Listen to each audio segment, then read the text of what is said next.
যারা বিদ্রোহী তাদের কি ঘটবে? ঈশ্বর জিরেমীয়কে বলেছেন, যারা তাঁর অন্বেষণ করেননি কিন্তু অন্য কিছুকে খুঁজছে। তিনি জিরেমীয় 15:13 বলেছেন, আমি তোমার ঐশ্বর্য ও ধনক সকল লুটদ্রব্য করিয়া বিনামূল্যে বিতরণ করিব। প্রার্থনা কার্যকারী হবে না তোমার পাপসমূহের জন্য। এই পাপ থেকে বেরিয়ে আসুন, আপনি এই গুরুতর পরিণামের থেকে মুক্ত হবেন। তোমার সীমার সর্বোচ্চ করিব, আপনি সম্পূর্ণরূপে বদলে যাবেন। এটাই যা ঈশ্বর আপনার জীবনে করতে চান। এখন থেকে ঈশ্বর সেটাই করবেন। এই সাক্ষ্যটি দেখুন।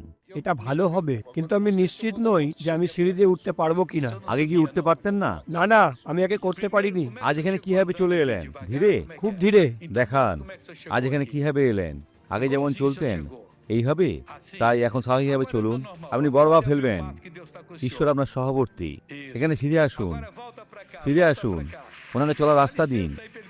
দ্রুত ফিরুন, এখন দ্রুত ফিরুন, এখন দ্রুত ফিরুন, দ্রুত ফিরুন।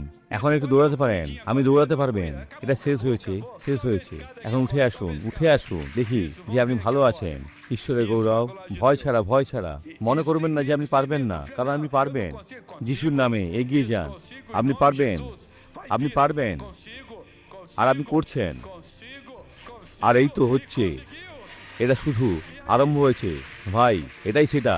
আসুন প্রার্থনা করি। পিতা, এই জীবনের জন্য ক্রন্দন করি যেটা সদাপ্রভুর সুরক্ষা ছাড়াই রয়েছে, আর তাদের ধরার মতন কেউ নয়, আর নিজেদের রক্ষা করতে পারে না।